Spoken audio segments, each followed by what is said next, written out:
The transport ship Zephyr Dawn shuddered violently as another human missile found its mark. Captain Vex, 9 of the Hegemony Fleet, gripped his command chair, his 4 arms working frantically across the control panels as alarms blared throughout the bridge. Engineering reports hull breach on decks 7 through 9. His second-in-command, Lieutenant Crowell, 2, announced through the chaos. Life support failing in sections C and D. Vex 9's compound eyes tracked the tactical display, showing 3 human vessels closing in on their position. The humans had appeared out of nowhere, using some kind of stealth technology the Hegemony had never encountered before. What should have been a routine supply run to the outer colonies had turned into a nightmare. "Return fire," Vex 9 commanded, but even as the words left his translator, he knew it was futile. The Zephyr Dawn was a cargo vessel, lightly armed and never intended for combat. The humans had chosen their target well. The ship lurched again, and this time the lights flickered and died. Emergency illumination cast eerie shadows across the bridge as the crew scrambled to maintain basic systems. "Sir, they're hailing us," Communications Officer Nex 5 reported, her voice trembling with fear. Like most Hegemony citizens, she had been raised on stories of human brutality. The humans were supposed to be primitive, barely capable of spaceflight, yet here they were systematically dismantling a Hegemony vessel with frightening efficiency. On screen, Vex 9 ordered, straightening his uniform. If he was going to die, he would do so with dignity. The main display flickered to life, revealing a human face. The creature looked surprisingly ordinary, with pale skin, short brown hair, and only 2 eyes positioned close together on its head. The human wore what appeared to be a military uniform, dark blue, with various insignia that Vex 9 didn't recognize. "Hegemony vessel. This is Commander Sarah Martinez of the United Earth Defense Force Destroyer Valiant. You are surrounded and outgunned. Surrender immediately and prepare to be boarded." Vex 9 had expected threats, demands for information, perhaps even immediate destruction. The formal, almost polite tone caught him off guard. "Human, I am Captain Vex 9 of the Hegemony Fleet. We are on a peaceful mission to Captain," Commander Martinez interrupted. "We know exactly what your mission is. You've been running weapons to the Hegemony forces attacking the Centauri colonies. This is your last chance to surrender peacefully." The bridge fell silent except for the persistent alarms. Vex 9 looked around at his crew, seeing fear and uncertainty in their faces. The stories told throughout Hegemony space painted humans as savage beasts who tortured prisoners and consumed their enemies. But the human on the screen seemed calm, professional, even reasonable. Another explosion rocked the ship, and sparks flew from an overloaded console. The tactical officer looked up from his station with wide, frightened eyes. "Sir, main engines are offline. Weapons systems are down. We have no maneuvering capability." Vex 9 closed his primary eyes and made the decision that would save the lives of his crew. "We surrender, Commander Martinez. Please, my crew are non-combatants. They were just following orders." "Understood, Captain. Prepare your crew for transport. Any resistance will be met with appropriate force, but cooperate, and you'll be treated according to interstellar law." The screen went dark, and Vex 9 turned to address his crew. "All hands, this is the captain. We are surrendering to the humans. I know what you've heard about them, but we have no choice. Follow their instructions exactly, and perhaps we'll live to see our homeworld again." 20 minutes later, the corridors of the Zephyr Dawn echoed with the sound of human boots. Vex 9 had expected soldiers in battle armor, weapons ready, faces twisted with bloodlust. Instead, the boarding party appeared almost disappointingly ordinary. They wore standard military uniforms, carried their weapons professionally but not threateningly, and their leader, a tall woman with short black hair, actually smiled when she saw him. "Captain Vex 9, I'm Lieutenant Colonel James Wilson, UEDF Marines. Are you or any of your crew in need of medical attention?" Vex 9 blinked in surprise. "Medical attention? For prisoners? Several crew members were injured when your missile struck our engineering section. Our medic is treating them, but our medical supplies are limited. We'll have our medics take a look at them," Wilson said, then spoke into a small device attached to his collar. Medical team to Deck 7. We have wounded prisoners requiring assistance. Prisoners. The word sent a chill through Vex 9's body.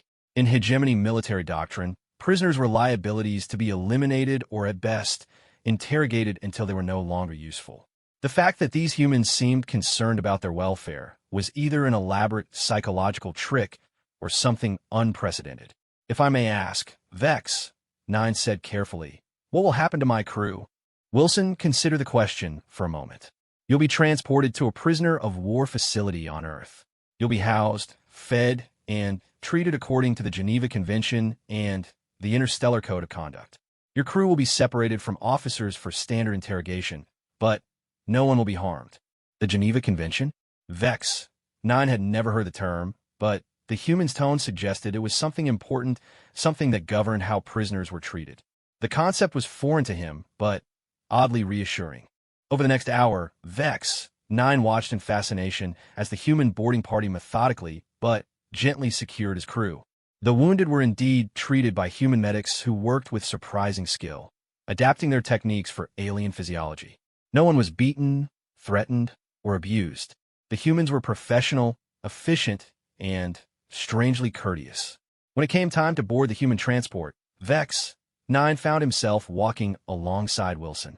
The human officers seemed willing to answer questions, so Vex, 9 decided to risk asking about something that had been puzzling him. Colonel Wilson, may I ask why you attacked our ship? We were carrying medical supplies and food to the outer colonies. Wilson's expression hardened slightly. Captain, our intelligence indicates your ship was carrying plasma rifles, artillery shells, and combat stimulants to hegemony forces that have been attacking civilian settlements. 17,000 colonists died in the Kepler 438 massacre last month. Women, children, elderly people who never hurt anyone. Vex, 9 felt a knot form in his stomach. He hadn't known about the cargo manifest details, but he also hadn't asked. In hegemony culture, questioning orders was a sign of weakness, of disloyalty. Soldiers followed commands without hesitation or moral consideration. I wasn't aware of the specifics of our cargo, he admitted. I believe you, Wilson said. And, surprisingly, he seemed to mean it. That's one of the things we're hoping to change about this war. Too many good people on both sides are following orders without understanding what they're really fighting for. The transport ship was unlike anything Vex, 9 had ever seen. Where hegemony vessels were utilitarian and cramped, the human ship was spacious and comfortable. The holding areas looked more like dormitories than prison cells, with individual bunks, personal storage, and even small recreational areas. As they were processed, Vex, 9 noticed that his crew was being treated with a level of dignity that seemed impossible. They were given clean clothing that fit their various alien anatomies, assigned personal identification numbers instead of being treated as nameless prisoners, and even allowed to keep certain personal items after security screening. The most shocking moment came when they were shown to their temporary quarters aboard the transport. Instead of cramped cells or cargo holds, they were housed in what appeared to be passenger accommodations. Each had a private sleeping area, access to sanitation facilities, and a small viewport showing the stars outside. This is temporary housing while we travel to Earth, explained the human guard, a young man who couldn't have been much older than Vex 9's own son. The trip will take about 6 days. Meals are served 3 times daily in the common area, and there are recreational facilities available during designated hours. Recreational facilities? For prisoners? That first night, as Vex, 9 lay on a surprisingly comfortable human-designed bed, he stared out the viewport at the passing stars and tried to process everything that had happened. According to every piece of hegemony propaganda he'd ever heard, he should be dead by now, or at best, chained in some dark dungeon being tortured for information. Instead, he was traveling to the human homeworld as a prisoner of war, a term that apparently came with rights, protections, and humane treatment. The cognitive dissonance was overwhelming. 2 days into the journey, Vex, 9 encountered something that would begin to fundamentally change his understanding of human nature. He was in the common area, picking at what the humans called a balanced meal suitable for his species' dietary requirements, when he overheard a conversation between 2 human guards. Did you see the latest casualty reports from the Vega front? One was saying. Yeah, it's bad. My brother's unit took heavy losses in the orbital bombardment. Hegemony forces hit the civilian evacuation ships, too. Jesus, that's horrible. How's your family taking it? Not well. My mom keeps asking why we don't just glass their worlds and be done with it. She doesn't understand why we're taking prisoners, treating them well, following all these rules when they're killing civilians. What do you tell her? The guard glanced around the room, his eyes briefly meeting Vex 9's before continuing. I tell her that's exactly why we have to follow the rules. Someone has to be better, or this war never ends. Vex 9 felt something shift in his chest, an emotion he couldn't quite identify. The human guard knew that hegemony forces had killed his brother's unit, had attacked civilian ships, had committed what any reasonable being would consider war crimes. Yet here he was, serving meals to hegemony prisoners and treating them with respect. It was then that Vex 9 began to suspect that everything the hegemony had taught him about humans might be wrong. On the fourth day of the journey, Lieutenant Colonel Wilson visited the prisoner section, conducting what he called welfare checks. When he reached Vex 9, the alien captain had worked up the courage to ask a question that had been bothering him. Colonel, why are you treating us so well? Your people have every reason to hate us, to want revenge. Yet you feed us, house us, even provide medical care. Why? Wilson sat down across from him, his expression thoughtful. That's a good question, Captain. And honestly, it's not easy. A lot of our people do want revenge. But we learned something important in our history. Hatred and revenge create cycles that never end. Every atrocity leads to another atrocity. Every act of brutality justifies the next one. He paused, looking out the viewport at the blue-green planet growing larger in the distance. We decided that if we wanted to be different, we had to act different. Even when it's hard, especially when it's hard. The way we treat our enemies says more about who we are than the way we treat our friends. But surely you don't extend this courtesy to all prisoners? Wilson's expression darkened slightly. We try to. There are exceptions, war criminals, those who've committed atrocities against civilians. But even then, we follow due process. Trials, evidence, proper legal representation. Justice, not revenge. Vex 9 stared at the human for a long moment. Your people are either the wisest or the most foolish species I've ever encountered. Probably both, Wilson said with a slight smile. We're still figuring out ourselves. As Earth filled the viewport, Vex 9 realized that his life had been divided into two parts, before the humans and after. Whatever happened next, whatever this prisoner of war camp held for him and his crew, nothing would ever be the same. The shuttle that took them down to the planet's surface revealed a world unlike anything in hegemony space. Where hegemony worlds were dominated by industrial complexes and military installations, Earth seemed to have found a balance between technology and nature. Cities gleamed with advanced architecture, but they were surrounded by green spaces, forests, and what appeared to be carefully maintained agricultural areas. The prisoner of war facility itself was another shock. Located in what the humans called Colorado, it was surrounded by mountains that stretched toward a brilliant blue sky. The buildings were modern and clean, with no visible weapons or intimidating structures. It looked more like a university campus than a prison. As they disembarked from the shuttle, Vex 9 noticed his crew looking around with the same mixture of confusion and wonder he felt. The air was clean and fresh, filled with scents from alien plants and the sound of birds, earthbirds, singing in trees that had never known the industrial pollution of hegemony worlds. A human in a different uniform approached them, a woman with graying hair and a kind face. "Welcome to Camp Harmony," she said through a translation device. "I'm Colonel Rebecca Morrison, Concommandant. I know this is a difficult time for you, but I want you to know that you'll be treated fairly and with dignity while you're here." Camp Harmony. Even name seemed designed to contradict everything Vex 9 had expected from human captivity.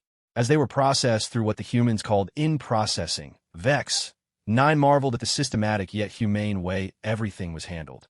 They were given medical examinations to ensure they were healthy, photographed for identification, and interviewed about their dietary and housing needs. At no point was anyone threatened, intimidated, or harmed. The most surprising moment came when they were taken to their housing assignment. Vex 9 had expected barracks, cells, or dormitories. Instead, he found himself standing in front of what could only be described as a small apartment building. Senior officers are housed in individual quarters, explained their escort, a young human lieutenant named Davidson. You'll have your own room, shared bathroom facilities, and access to the common areas and recreational facilities. Recreational facilities? Vex. 9 repeated, the words feeling strange in his mouth. Davidson smiled. Library, gymnasium, craft center, and outdoor recreational areas. We believe that mental and physical health are important for all residents, regardless of their status. Residents. Not prisoners, not detainees, but residents. As Vex, 9 settled into his quarters that evening, he sat by the window, looking out at the alien landscape of Earth.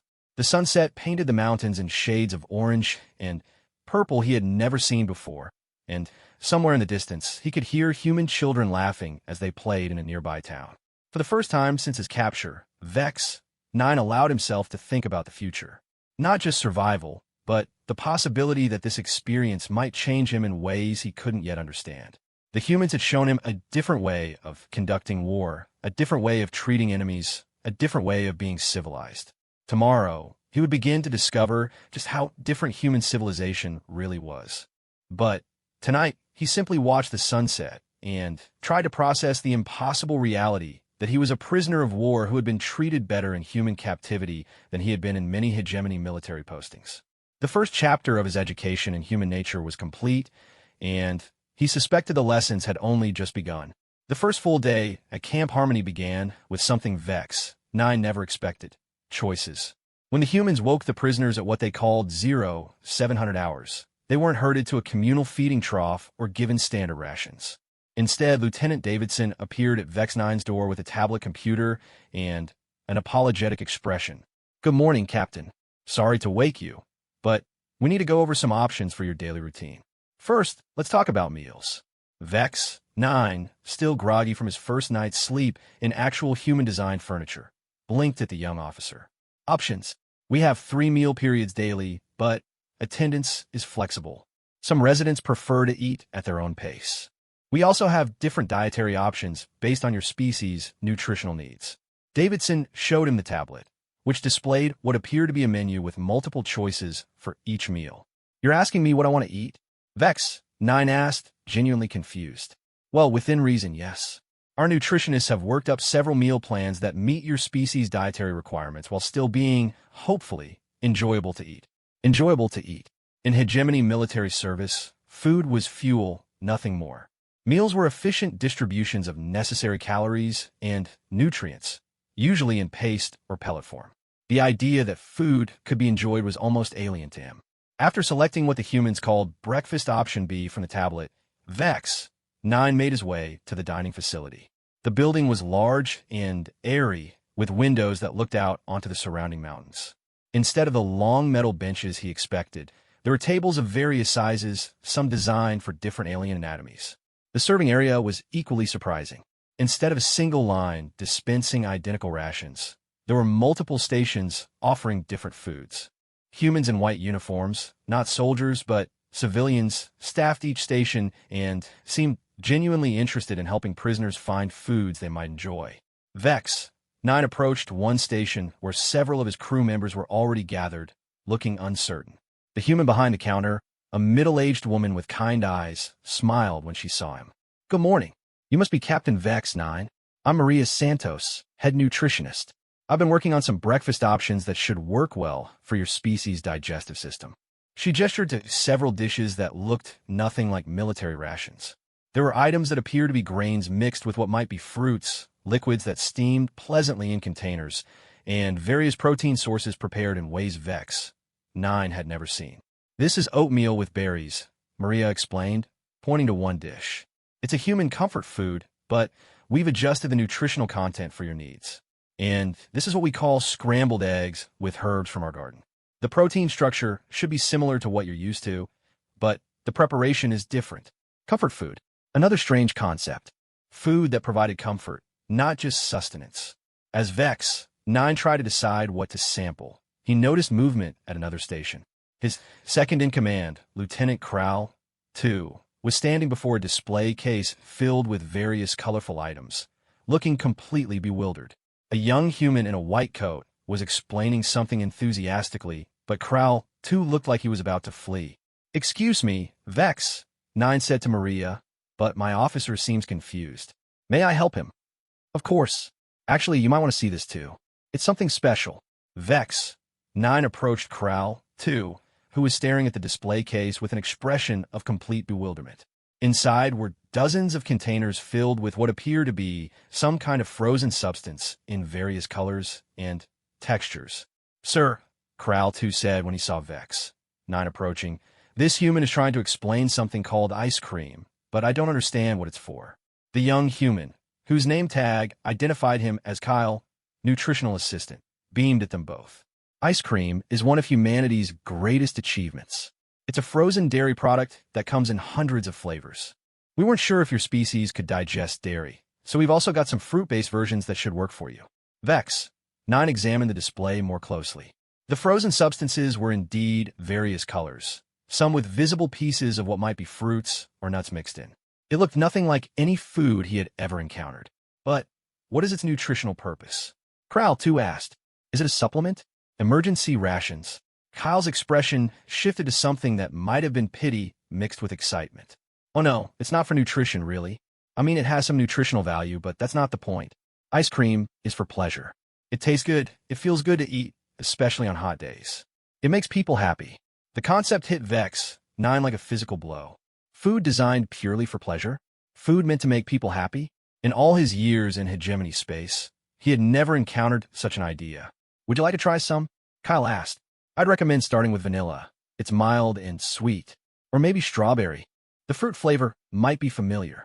Before Vex, 9 could respond, Maria appeared beside them with a small container and what appeared to be a specialized eating utensil. I brought some vanilla ice cream in a smaller serving size. If you don't like it, no harm done. Vex. 9 looked at the container, then at his second-in-command, who was watching with scientific curiosity. Around them, other hegemony prisoners were experimenting with various breakfast foods, and the atmosphere was surprisingly relaxed. No guard stood over them with weapons. No time limits were imposed. No one was being forced to eat anything. Very well. Vex, 9 said, accepting the container and utensil. How does one consume this ice cream? Kyle demonstrated with his own container. Just scoop a little bit with the spoon and put it in your mouth. Let it sit there for a moment before swallowing. The temperature and texture are part of the experience. Vex. 9 followed the instructions carefully. The substance was indeed cold, colder than anything he had ever intentionally put in his mouth. The initial sensation was shocking, but as it warmed slightly, flavors began to emerge that were completely foreign to his experience. Sweetness, certainly, but also subtle complexities he couldn't identify. And the texture was unlike anything in his culinary experience. Smooth, creamy, almost luxurious. Well, Kyle asked expectantly. Vex. 9 took another small spoonful, trying to analyze what he was experiencing. The ice cream seemed to trigger pleasure centers in his brain that he hadn't known existed. It served no practical purpose, provided no tactical advantage, offered no particular nutritional benefit beyond basic calories. It existed purely to create a positive sensory experience. This is... He began, then stopped. In his native language, there wasn't really a word for what he was experiencing. This is pleasant. Kyle's face lit up, right? And that's just vanilla. We've got chocolate, strawberry, mint chip, cookies, and cream, Rocky Road, pistachio, probably 50 flavors altogether. 50 flavors. 50 different variations of something that existed purely to be enjoyed. Crowl, 2 tried his own sample and had a similar reaction. Confusion followed by what could only be described as delight. Other hegemony prisoners, drawn by curiosity, began gathering around the ice cream station. Kyle and Maria worked patiently with each one, explaining flavors and offering samples. The scene that developed over the next hour was surreal. Hardened military officers, veterans of interstellar conflicts, standing around comparing ice cream flavors and discussing which ones they preferred. Some were cautious, taking tiny samples and analyzing them carefully. Others dove in with enthusiasm once they understood the concept. Commander Next 5, the communications officer who had been terrified during their capture, discovered something called mint chocolate chip and declared it tactically significant before realizing how absurd that sounded and actually laughing. Vex. 9 couldn't remember the last time he had heard one of his officers laugh. But the most significant moment came when Vex 9 noticed one of his youngest crew members, Ensign Tix 7, standing apart from the group with tears in his large, dark eyes. Vex, 9 approached him with concern. Ensign, are you injured? Are you having an allergic reaction to the ice cream? Tix 7 shook his head slowly. No, sir. It's not that. It's just, my whole life, I've been told that humans are monsters. That they're savage and cruel and only care about destroying other species. But this... He gestured toward the ice cream station where humans were patiently helping alien prisoners discover new flavors. This isn't something monsters would do.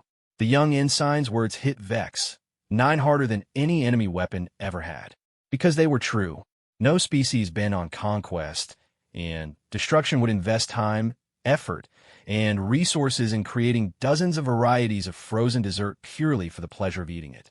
No military focused solely on warfare would treat prisoners to exotic foods and worry about whether they were enjoying their meals. As they finished breakfast and prepared for what the humans called orientation, Vex 9 found himself carrying his empty ice cream container, reluctant to throw it away. It was physical proof of something that challenged everything he thought he knew about the enemy. The orientation session took place in what the humans called the Recreation Center, another concept that seemed designed to confuse hegemony prisoners.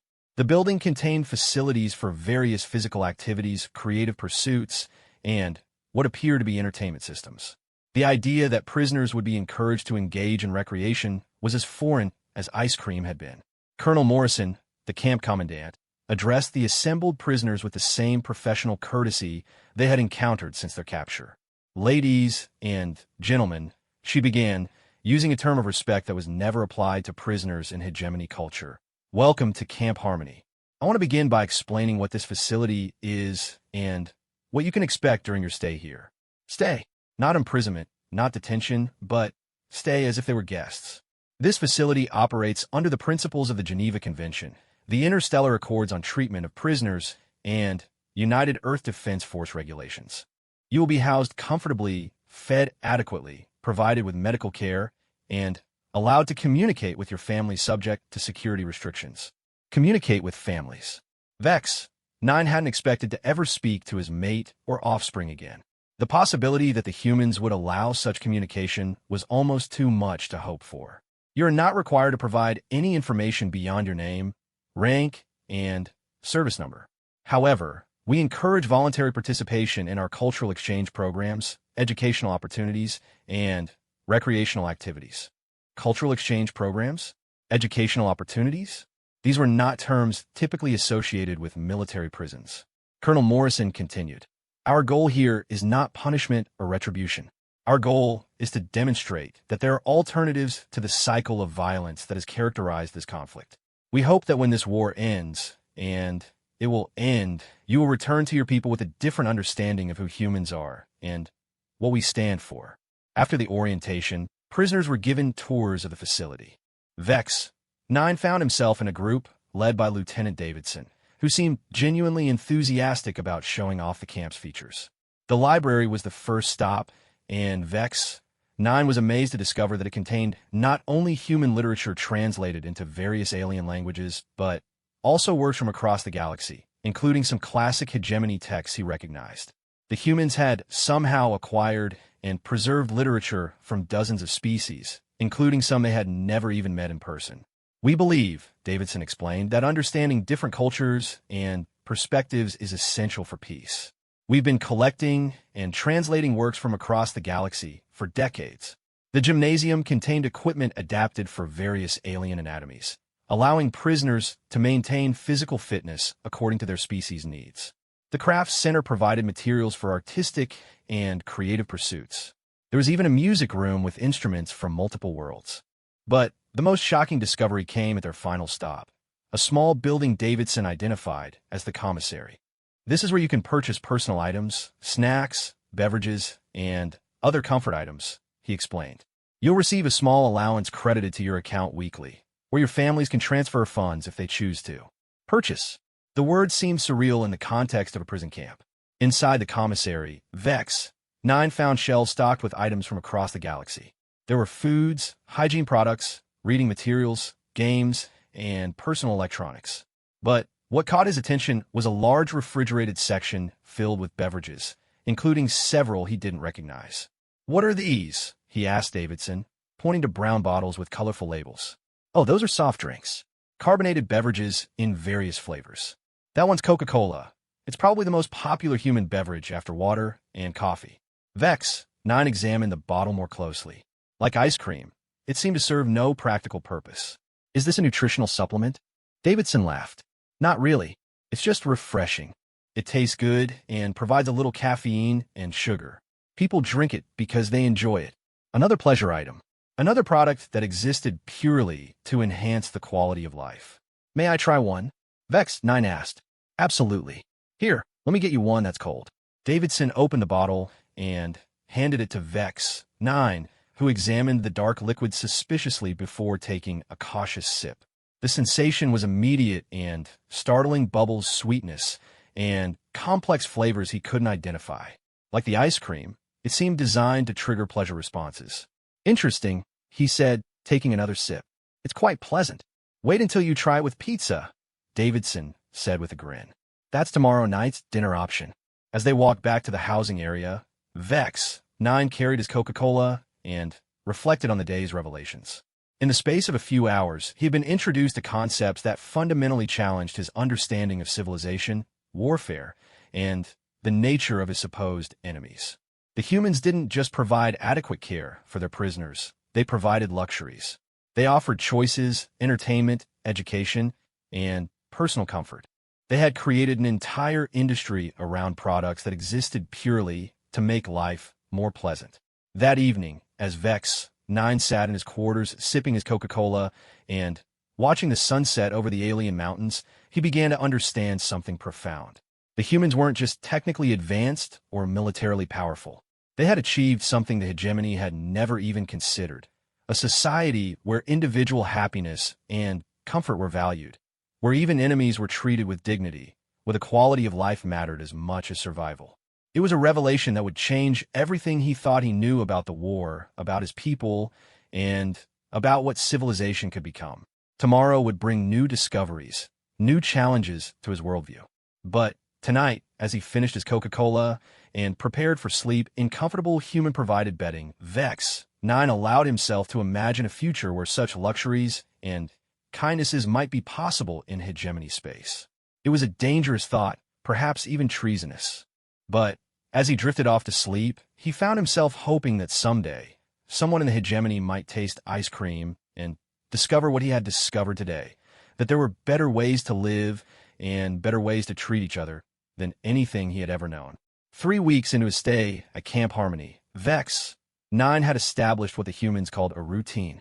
He woke early, exercised in the gymnasium, using equipment specially modified for his physiology, attended breakfast where he had developed a particular fondness for something called pancakes with syrup, and then participated in what the humans termed educational programs. These programs were entirely voluntary, but Vex, 9, found himself increasingly drawn to them.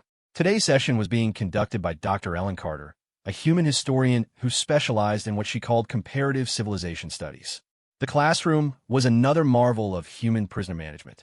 Instead of uncomfortable metal benches facing a propaganda screen, it contained adjustable seating for various alien anatomies, large windows showing the mountain landscape, and interactive displays that could present information in multiple formats suited to different species' learning styles.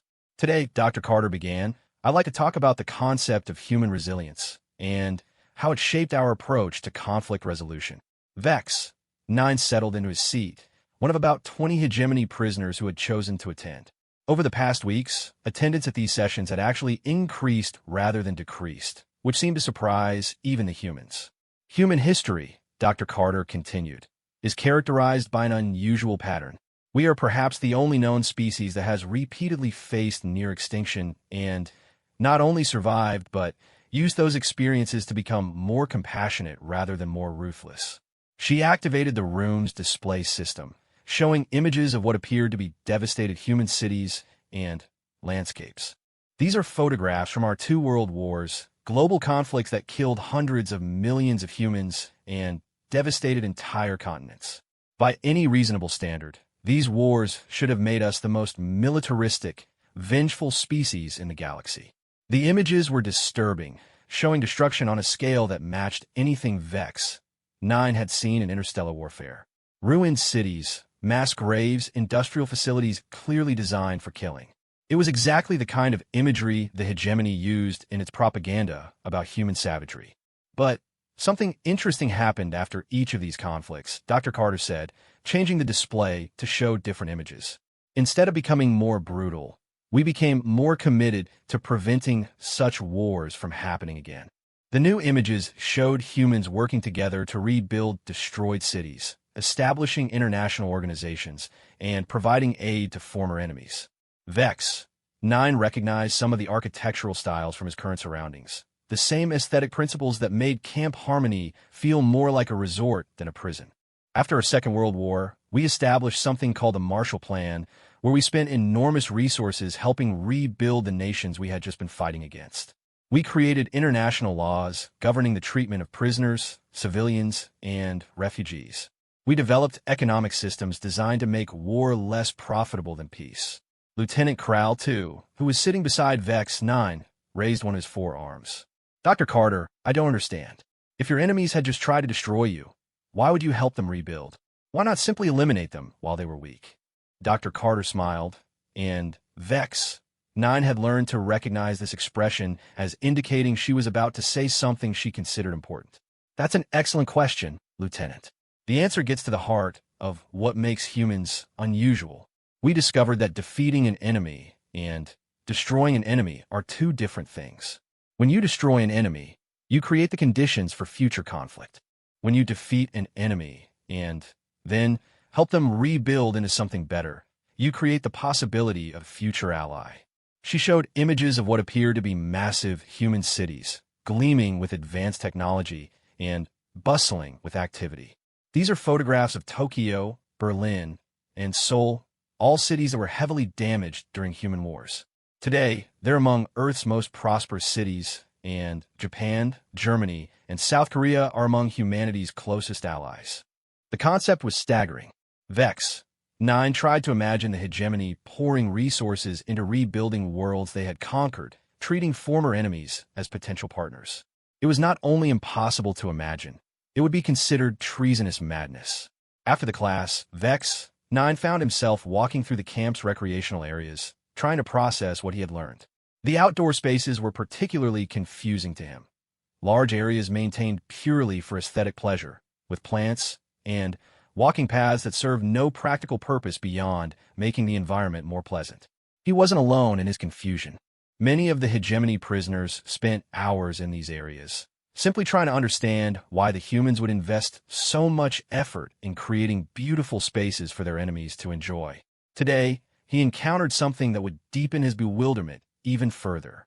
In one of the common areas, he found a group of humans and prisoners gathered around several tables, engaged in what appeared to be some kind of recreational activity. As he approached, he saw that they were playing games, not training simulations or strategic exercises, but activities that seemed designed purely for entertainment. Some were board games with colorful pieces and cards. Others were electronic games displayed on tablet devices. Captain Vex 9 called a familiar voice. It was Kyle, the enthusiastic young human from the ice cream incident. Perfect timing. We're starting a new game of Settlers of Catan. Want to join us? Vex 9 looked at the game board, which displayed a colorful map of an island with various terrain types and small wooden pieces. I'm not familiar with this activity. It's a strategy game, explained Commander Nex 5, who is already seated at the table. Players compete to build settlements and cities on an island, trading resources, and, well, it's complicated, but it's actually quite engaging. The idea that Commander Nex 5, a decorated hegemony naval officer, was voluntarily playing games with humans was surreal enough. But what truly stunned Vex 9 was the composition of the group around the table. There were 3 hegemony prisoners, 2 human guards, and 1 person in civilian clothes who introduced herself as Dr. Martinez, a psychologist from the nearby town who volunteered at the camp. A volunteer, someone who chose to spend her free time interacting with enemy prisoners. The fascinating thing about this game, Dr. Martinez explained as they taught Vex 9 the rules, is that it requires cooperation and competition simultaneously. You have to trade with other players to succeed, but you're also competing against them. As the game progressed, Vex, 9 found himself drawn into the strategic challenges it presented. But more importantly, he observed the interactions between humans and hegemony prisoners. They joked with each other, celebrated clever moves, and commiserated over bad luck. The barriers between captor and captive seemed to dissolve entirely. During one particularly intense moment when Vex, 9 needed specific resources to complete a crucial building project, one of the human guards offered him a beneficial trade. But this trade favors me significantly, Vex, 9 pointed out. Why would you offer terms so disadvantageous to yourself? The guard, a young woman named Sergeant Williams, shrugged. Because you're new to the game and still learning. It's more fun if everyone has a chance to compete effectively. Besides, helping you now means you might help me later.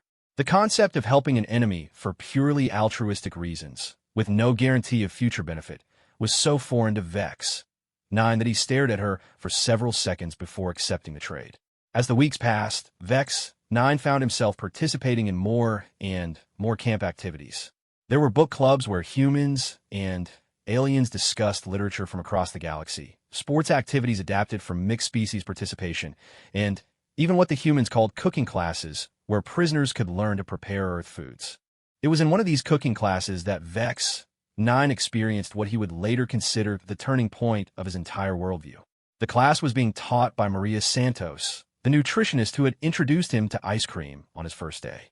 Today's lesson focused on something called pizza, which Maria described as one of humanity's most successful cultural exports.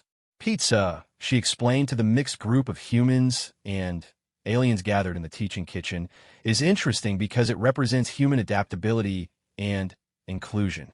The basic concept, flatbread with toppings, exists in many cultures, but humans have adapted it to incorporate flavors and ingredients from all over Earth, and now from all over the galaxy.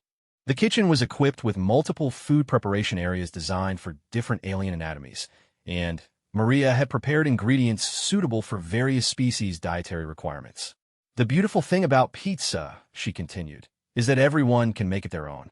You can put any combination of ingredients you like on it, and it's still pizza. As they worked to prepare their individual pizzas, Vex, 9 found himself paired with a human guard named Corporal Johnson, a middle-aged man who had been unfailingly polite during their previous interactions. "So, Captain," Johnson said as they rolled out their pizza dough, "what's the food like in hegemony space?" It was a simple question, but it made Vex, 9 realize something profound. In 3 weeks of captivity, no human had ever asked him for military information, strategic intelligence, or classified data. They asked about food, about culture, about his family, about his interests. They treated him like a person, not an intelligence asset. Food in the hegemony is functional, Vex, 9 said carefully. Nutrition is considered a necessity, not a pleasure. Meals are designed for efficiency and cost-effectiveness. Johnson paused in his dough preparation. No pizza? No ice cream? No, I don't know. Special meals for celebrations or holidays? Vex, 9 consider the question. We have ceremonial foods for certain military observances, but they're traditional, standardized. The concept of creating food purely for enjoyment, or of adapting recipes to individual preferences, that's not part of our culture. Johnson said, then added what would prove to be a life-changing observation. That sounds kind of sad, actually. I mean, sharing food, trying new flavors, cooking for people you care about. Those are some of the best parts of being alive. The best parts of being alive. Vex, 9 had never considered that life might have best parts beyond duty, honor, and service to the hegemony. The idea that pleasure, creativity, and personal enjoyment could be not just acceptable, but actually valuable was revolutionary. As they added toppings to their pizzas, Vex, 9 found himself experimenting with combinations Maria had suggested. The process was unlike anything he had ever experienced. Creative, unpressured, focused entirely on personal preference and enjoyment. When the pizzas emerged from the ovens, the mixed group of humans and aliens shared their creations, offering tastes and discussing the different flavor combinations. The atmosphere was relaxed, friendly, and completely lacking in the hierarchy and formality that characterized every aspect of hegemony military life. Said Ensign Tix 7, who was seated across from Vex 9, "This is the first time in my adult life that I've made something purely because I wanted to, not because I was ordered to or because it served a military purpose." His words resonated with every hegemony prisoner in the room. They had all spent their lives in a society where individual desires were subordinate to collective goals, where personal pleasure was suspect, and where creativity was channeled exclusively toward military and industrial purposes. The pizza itself proved to be another revelation. Like ice cream and Coca-Cola, it seemed designed to maximize sensory pleasure. The combination of flavors, textures, and temperatures created an experience that was both satisfying and enjoyable in ways Vex 9 had never encountered. But more than the food itself, it was the social aspect that moved him. Humans and hegemony prisoners sitting together, sharing food, laughing at each other's jokes, treating each other as equals despite their official status as enemies. It demonstrated possibilities for interspecies relations that challenged every assumption about how different civilizations must interact. That evening, Vex 9 sat in his quarters writing what the humans called a personal letter to his mate and offspring back in hegemony space. The camp's communication system allowed regular personal contact, subject to security review, and Vex 9 had been sending updates on his condition and treatment.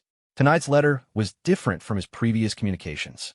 For the first time, he found himself trying to describe experiences and concepts that had no equivalent in hegemony culture.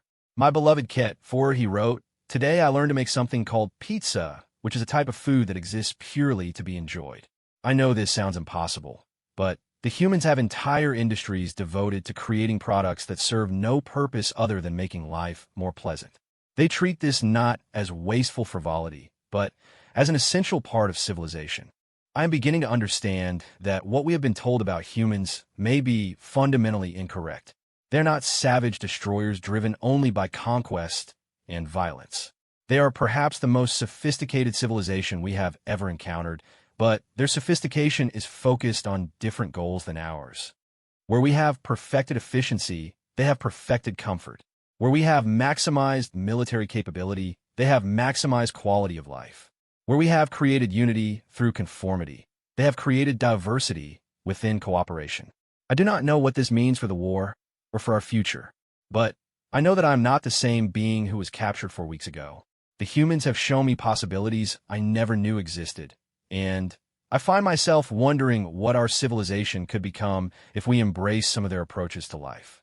As he sealed the letter and prepared it for transmission, Vex 9 realized that he was participating in something the humans probably hadn't even planned, a form of psychological warfare more effective than any weapon they might have used against him. By treating him with kindness, respect, and generosity, by introducing him to concepts of pleasure, creativity, and individual fulfillment, by demonstrating alternative ways of organizing society and conducting relationships, they had accomplished something no military victory could achieve. They had made him question everything he believed about his own civilization. And tomorrow, he would wake up eager to learn more about theirs. 2 months into his captivity, Vex 9 received news that would change everything. Prisoner exchange negotiations had been completed, and he would be returning to hegemony space within the week. The announcement should have filled him with joy and relief. Instead, he felt something he had never experienced before: reluctance to leave his prison. The feeling troubled him deeply as he sat in the camp's library, staring out at the mountains he had grown to love. Around him, other hegemony prisoners were engaged in various activities, some reading human literature, others working on art projects in the craft center, a few playing chess with human volunteers. The scene would have been unthinkable when they first arrived. "Difficult news?" asked a familiar voice. Vex 9 turned to see Dr. Carter, the historian who had taught him so much about human civilization, approaching with her characteristic gentle smile.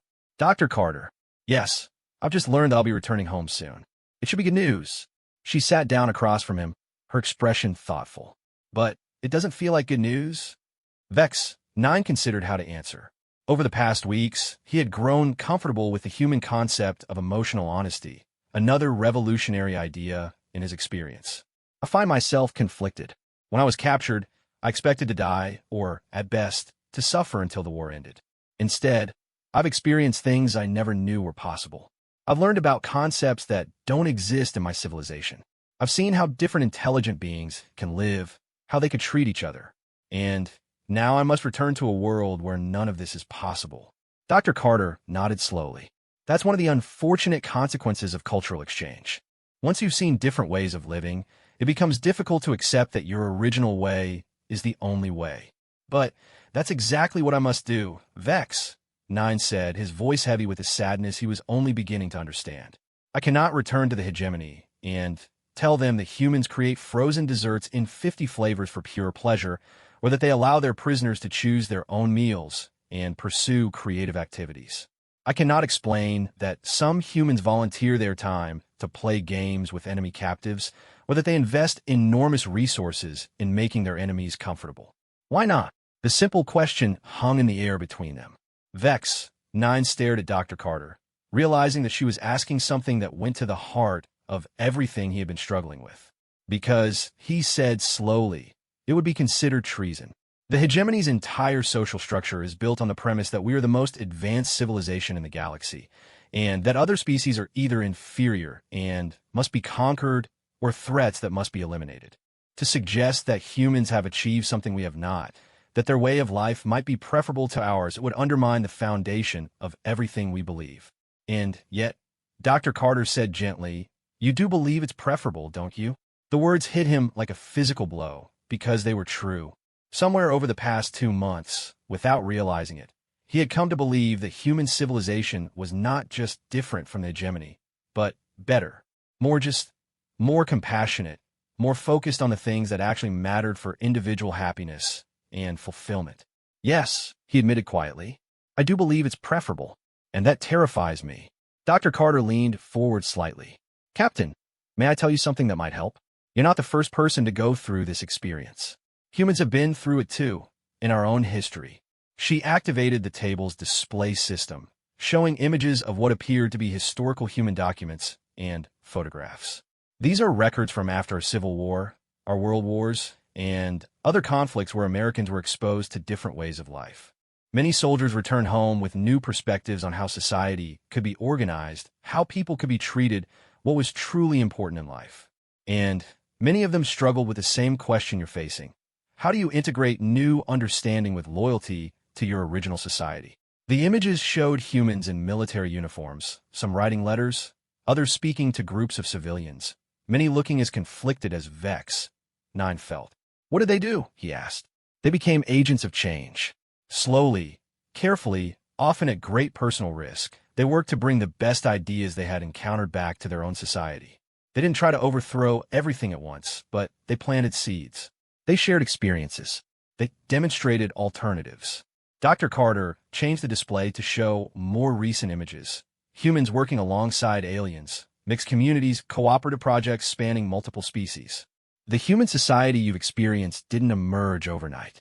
It was built by generations of people who had seen something better and decided to work toward it, even when it was difficult or dangerous.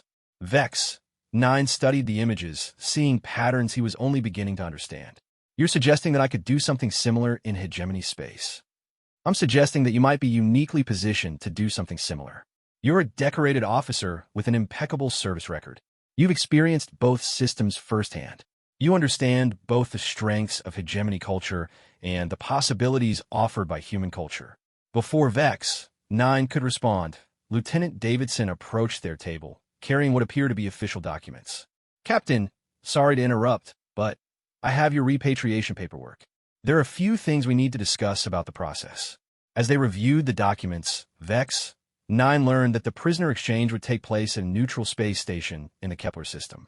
He and the other hegemony prisoners would be returned to their military in exchange for captured human personnel.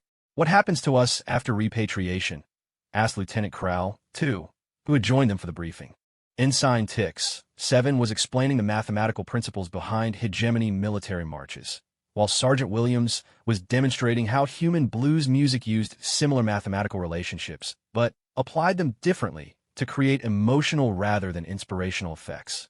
The sight of his young officer debating music theory with enemy soldiers would have been unthinkable 2 months ago. Now it seemed natural, even positive. They were sharing knowledge, learning from each other, building understanding across cultural barriers. Captain Fix 7 called when he noticed Vex 9. Sergeant Williams was just explaining how humans use music for emotional healing. Did you know they actually prescribe specific types of music as medical treatment?